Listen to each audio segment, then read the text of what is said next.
Domingo cuarto del tiempo de Cuaresma se lee el Evangelio de la curación del ciego de nacimiento que aparece en el capítulo 9 del Evangelio de San Juan.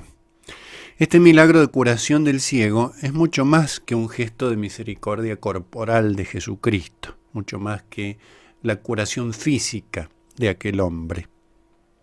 Ese ciego somos también nosotros, nos representa. El Evangelio no narra simples historias de un pasado remoto. Al narrar aquellos hechos antiguos nos descubre nuestra historia. También hemos comenzado nuestra existencia siendo ciegos, heridos y faltos de luz a causa del pecado original. Esa es nuestra ceguera inicial. Y el bautismo nos ilumina por primera vez. El signo que Jesús realiza es progresivo y es muy potente, al mismo tiempo que sutil. Ya desde la antigüedad, los padres de la Iglesia vieron que ese gesto expresaba la encarnación redentora, la saliva de la palabra con la tierra de nuestra pobre naturaleza humana que el Hijo de Dios asume, el modo en el cual Jesucristo cura a aquel ciego. Es lo que aplica a nuestros ojos, es la luz que ha venido a este mundo. Algo que en principio nos quitaría la vista, en realidad nos la devuelve. El polvo que nos recordaba el miércoles de ceniza es vivificado por el Verbo de Dios, por la palabra. Y el agua también está presente en aquella piscina que no por casualidad se llama enviado, puesto que en definitiva Jesús es el verdadero enviado del Padre para salvarnos. Más aún, todo este pasaje y toda la historia de la salvación parece estar contenida ya en la primera línea de este Evangelio. Jesús vio a un ciego de nacimiento. Nos recuerda la mirada del Padre en la parábola del Hijo Pródigo. Lo vio, nos dice allí San Lucas, lo vio cuando estaba todavía lejos, lo vio en la máxima lejanía, cuando las tinieblas ocupaban el corazón de aquel hombre extraviado. Lo vio y así lo hizo ver. Esa mirada de Cristo causa en nosotros el poder ver. Al mirarlo, lo ilumina, le devuelve la luz, le devuelve la vista. Y así el Hijo vuelve, en aquella parábola del Hijo Pródigo. Algo parecido sucede aquí. Jesús ve al hombre bajo el poder de las tinieblas y de esa manera, mirándolo, le devuelve la luz. La ceguera y la vista no están en una simple continuidad física con las tinieblas y la luz, sino también en una estrecha relación teológica, espiritual, sobrenatural. No es casualidad que San Juan inicie su evangelio aludiendo a este misterio de la luz y las tinieblas. No es casualidad que la revelación bíblica también comience así, cuando las tinieblas reinaban y en medio de ellas brilla la luz, gracias a la palabra de Dios. Los primeros versículos del Génesis. La tierra era caos y confusión y oscuridad por encima del abismo, y el Espíritu de Dios aleteaba por encima de las aguas. Dijo Dios, haya luz, y hubo luz. Vio Dios que la luz estaba bien y apartó la luz de la oscuridad. Ese Espíritu de Dios, ese Ruach, es el espíritu de amor que incide concordia donde hay discordia. Y a ello, por supuesto, se suma la imagen de la luz, que ilumina y despeja las tinieblas. Por eso también, desde el Nuevo Testamento, podemos ver aquí, en los primeros versículos del Génesis, un anuncio, un indicio, una figura de la Santísima Trinidad.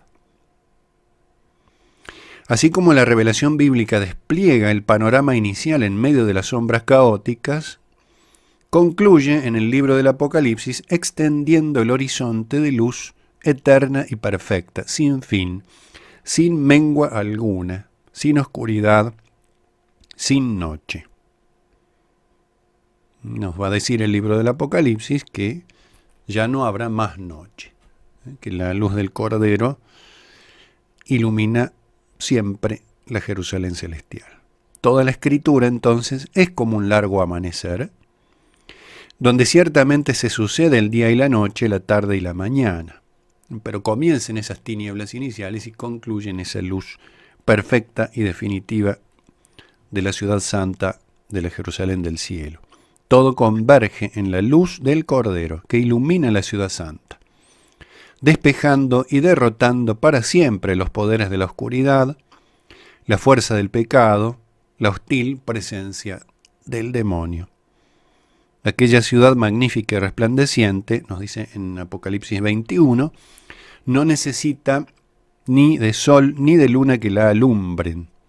Recordemos que en el Génesis, la creación de los astros para que iluminen el día y la noche. El sol y la luna aparecen ahí en el Génesis y aquí también en el Apocalipsis. Ya no necesitan del sol ni de luna que la alumbren, porque la ilumina la gloria de Dios y su lámpara es el Cordero. Como el mismo Jesucristo lo dice, la ceguera de aquel hombre, volviendo a este milagro de curación, es ocasión para que se manifieste la obra de Dios. No tanto porque aquel hombre fuera o no pecador en mayor o en menor medida, sino por lo que la ceguera significaba, en cuanto tiene de oscuridad o de impedimento para ver la luz.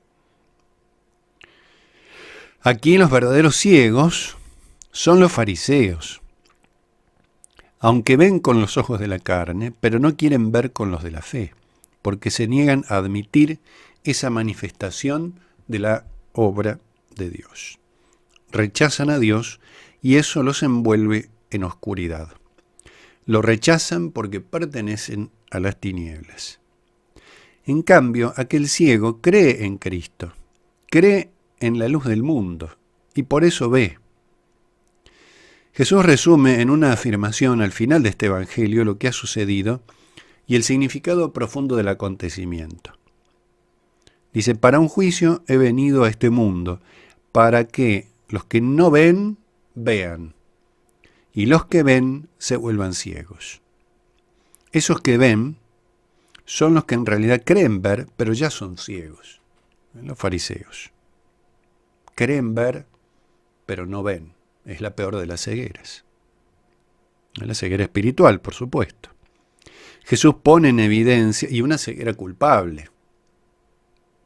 Se han vuelto ciegos voluntariamente. Jesús pone en evidencia su ceguera, su corazón cerrado a la obra de Dios.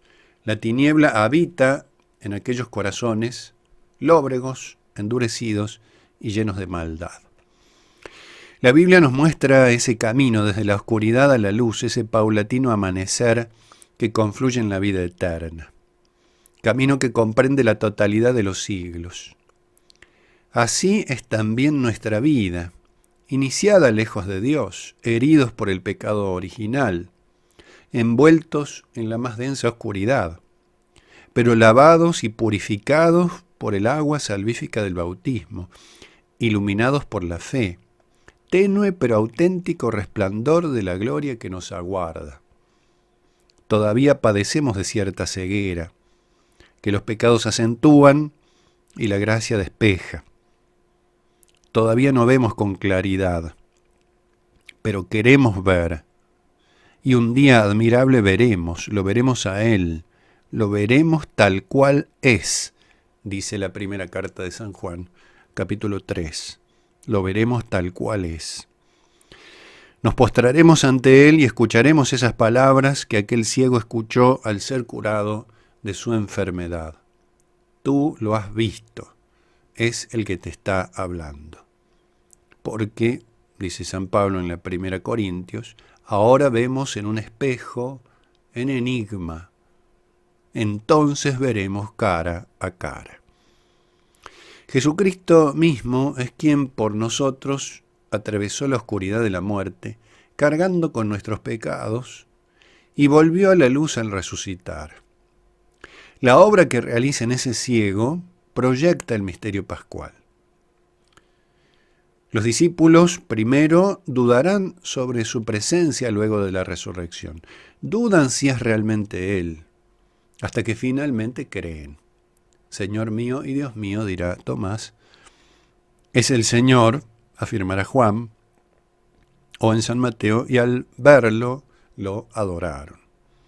Su luz cura nuestra ceguera. Él nos guía por aquellos senderos de sombras de muerte que cantara el Salmo del Buen Pastor. Él es el camino al Padre.